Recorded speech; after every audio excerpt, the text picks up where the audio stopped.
नमस्कार दोस्तों, मैं हूं कामनी। स्वागत करती हूं आपका अपने चैनल जनता का फैसला न्यूज में। और आपको बता दें, दिल्ली जो कि भारत की राजधानी मानी जाती है और केंद्र शासित प्रदेशों में से मानी जाती है, वहां की एक ज्वलंत घटना हमारे सामने आई है जिसे सुनकर आप लोगों के होश उड़ जाएंगे। जी हां, एक तरफ जो है सरकार बात करती है महिला सशक्तिकरण की और बेटी पढ़ाओ बेटी बचाओ ऐसे नारे लगाती है, दूसरी तरफ भाजपा कार्यकर्ता हमारे साथ में जो बबीता गुप्ता जी हैं, उनकी बच्ची के साथ एक छेड़छाड़ का मामला हमारे सामने में आया है। मुक्ता गाडेकर हमारे साथ जुड़ चुकी है। सर्वप्रथम मैं आपका स्वागत करती हूँ अपने चैनल जनता का फैसला न्यूज में। मुक्ता, 17 तारीख पौने 11 बजे की घटना, जैसा कि आपने अभी बताया, क्या हुआ आपके साथ? नीचे कुछ 4-5 लड़के बैठे थे जो नशा वगैरह कर रहे थे और पी रखी थी उन्होंने बहुत ज्यादा।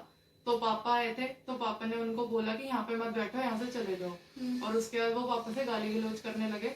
तो गली के आ गए थे लोग बहुत सारे, तो उन्होंने हटा दिया था, बात खत्म हो गई थी। और उसके बाद मेरे डॉग को घुमाने जाना था, तो मैं पापा के साथ गई थी पौने 11। तो उसके बाद जैसे ही गई थी तो जो लड़के थे वो ना गली के एंड में ही खड़े हुए थे।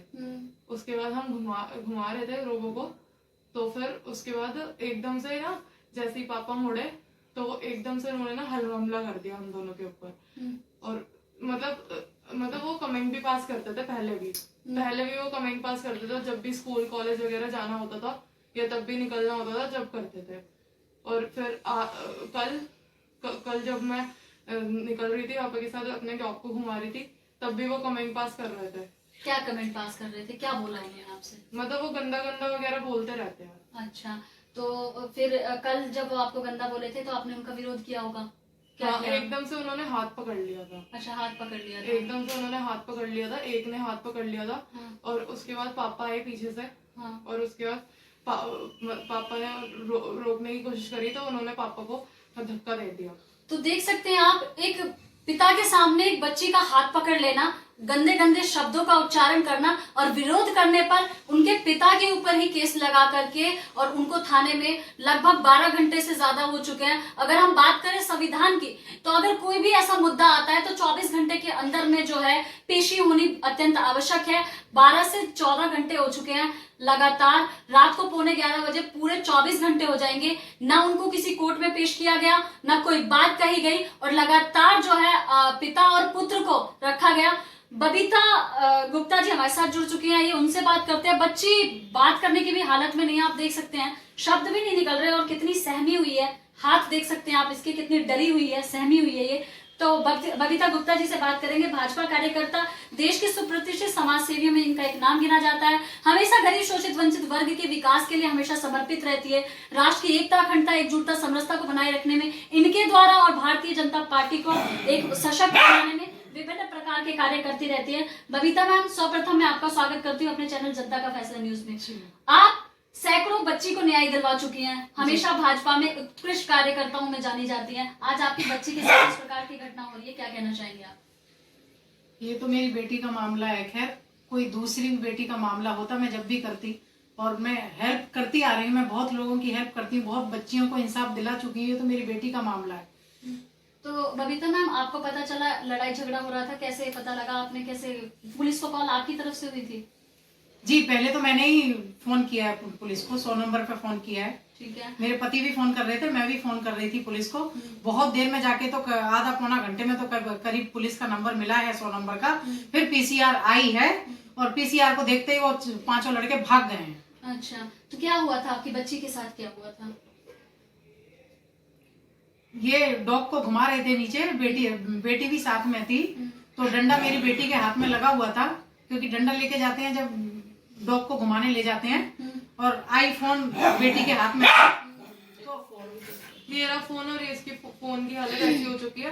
पापा मतलब डंडा रखते हैं अपने साथ ताकि दूसरे कुत्तों को ऐसे हटा सके, और उन्होंने मेरे हाथ पे मारने चाहा था, लेकिन फोन पे लग गया और फोन नीचे रख के टूट गया। और उसके बाद उन्होंने दोबारा हाथ पे मारा और दोबारा मेरे हाथ पे लगा, अंदर की हड्डी टूट। तो मैम, जैसा कि आपकी बच्ची ने बताया कि कमेंट पासेस वगैरह होते थे, छेड़छाड़ की गई है, तो ये बातें कभी बताई थी आपकी बच्ची ने आपको?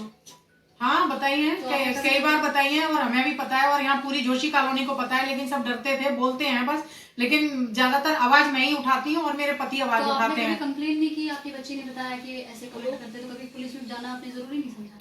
नहीं, ये कई बार पुलिस को फोन किया है, लेकिन पुलिस कई बार आती नहीं है। 1-2 बार पुलिस आई भी है और मार मूर के चली भी जाती है, लेकिन इन लोगों ने बैठना बंद नहीं किया। यहाँ पर पीना पाना, मतलब गंदी गंदी गालियां देना, डोंट कसने, मतलब वो तो बच्चियों को क्या, वो लेडीजों को भी नहीं छोड़ते हैं।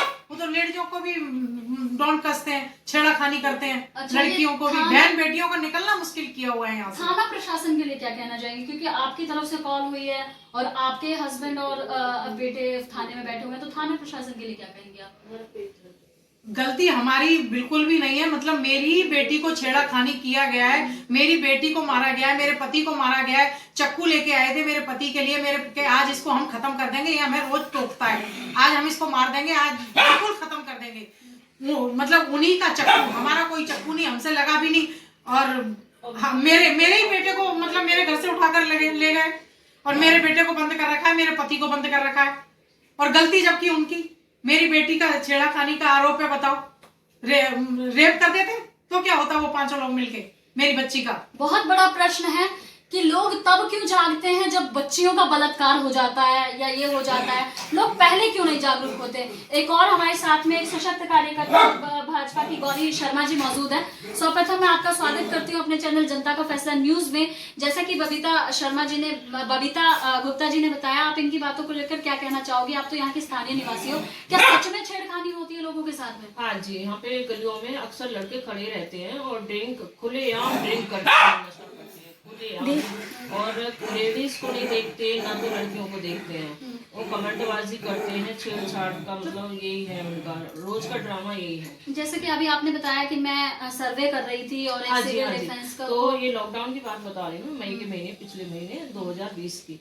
तो एक लड़की हमारी डिस्पेंसरी में जॉब करती हूँ, आशा की। तो उसमें एक सिविल में लड़की साक्षी, तो वो हम उसके साथ विजिट कर रहे थे कोरोना पेशेंट की।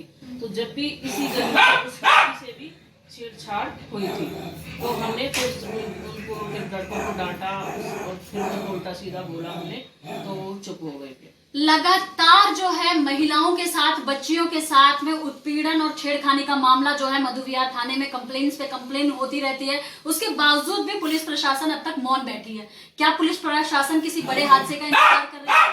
क्या मुक्ता के उस समय पिता और भाई साथ थे तो शायद ये बच गई। आज मुक्ता की स्टेज क्या होगी? एक माँ का सवाल है देश की जनता से, देश के यहाँ के जो विधायक है ओम प्रकाश शर्मा जी, उनसे भी उनका सवाल है कि इस प्रकार की घटनाएं को वो कब तक बर्दाश्त करती रहेंगी। भाजपा के ये कार्यकर्ता हैं और भाजपा से एक विनम्र अनुरोध है, अब भी ये साथ में हो उनके भाजपा के कार्यों को देखते हुए, लेकिन जब बात अपने घर की बच्चियों पर आए तो आखिर कब तक चुप रहा जा सकता है। तो जैसे कि हमने देखा कि बदले व्यक्ति से समाज स्वयं सुधरता है, तो क्या पुलिस प्रशासन मुक्ता को न्याय दिलाने में कामयाब हो पाएगी या एक झूठा केस और पैसों के लालच में इस केस को दबा देगी? कमेंट्स के माध्यम से आप हमें जरूर बताएं। एक्सक्लूसिव रिपोर्ट बाय कामनी झा, जनता का फैसला news channel, camera person Reena Singh के साथ। Thank you so much.